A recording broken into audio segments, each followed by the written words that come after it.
సామాజిక మార్పు రాజకీయాలతోనే సాధ్యమని అందుకే రాజకీయ పార్టీ పెట్టామన్నారు టీజేఎస్ అధ్యక్షుడు కోదండరాం. కొన్ని నియోజకవర్గాలను ఎంచుకొని పనిచేస్తామని చెప్పారు. టీజేఎస్ ను కేసీఆర్ ఇబ్బందులు పెట్టినా తట్టుకొని నిలబడ్డామన్నారు.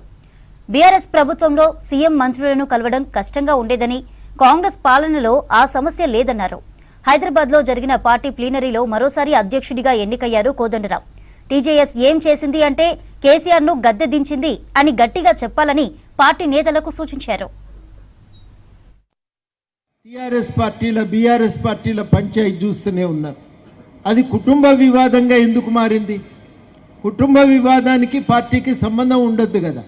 కానీ ఎందుకు మారింది అంటే ఆ పార్టీ అనేదే కుటుంబ వ్యవస్థగా నడిచింది. ఆ కుటుంబంలో ఉన్న పార్టీలో ఉన్న పంచాయతీలు కుటుంబం పంచాయతీలు వేరువేరు కావు. ఆ కుటుంబమే నడుపుతున్నది కాబట్టి ఆ కుటుంబంలోనే పంచాయతీలన్నీ రాజకీయ పంచాయతీలుగా మారినాయి. మనం అనేది ఏమంటే మీ కుటుంబ వ్యవహారాలు రాజకీయ సమస్యలు ఒకటి కావు. ప్రజల సమస్యలు వాటిని గురించి ఆలోచించటం, చర్చించటం, పరిష్కరించటం, వాటి దగ్గర విభేదాలు కాదు. విభేదాలు ఎక్కడున్నాయంటే పంపకాల కాడ వచ్చిన విభేదాలే తప్ప కానీ దీనికి సంబంధించినటువంటి విభేదాలు కావు. మొన్న మోడీ గారు వచ్చిండ్రు, ఎండల వడి పాపం ఎక్కడెక్కడి నుంచో జనం వచ్చిండ్రు విందామని. పెద్ద మనిషి ఏమన్నా చెప్తాడేమో అని ఆశపడ్డారు. కానీ ఆయన చెప్పింది ఏంది? పెట్రోల్ తక్కువ వాడుండ్రి, బంగారం కొనకండి, ఏరోప్లేన్ల విదేశాలకు పోకండి. మరి నిన్న మొన్నటి దాకా ఎన్నికలు అయ్యేదాకా దేశ పరిస్థితి గురించి చెప్పలే కదా.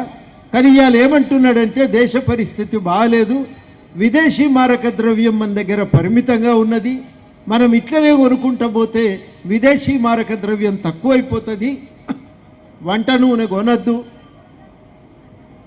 ఇప్పుడు మనం అడుగుతున్న ప్రశ్న ఏంటంటే ఈ సమస్యలకు మేమేం చేయాలనో చెప్పినావు కానీ నువ్వేం చేస్తావో చెప్పలేదు కదా మోడీ గారు.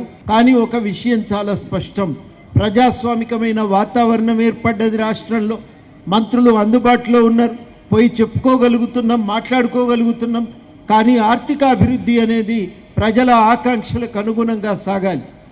గతంలో ధరణి తెస్తే భూములు రాసుకోవటానికే వాడుకుంటారు, ప్రాజెక్టు కడితే అని ఎన్ని మిగులుతాయనే లెక్కలేస్తుంది, రోడ్లు వేస్తే మీ లెక్కలే వేసుకుంటుంది.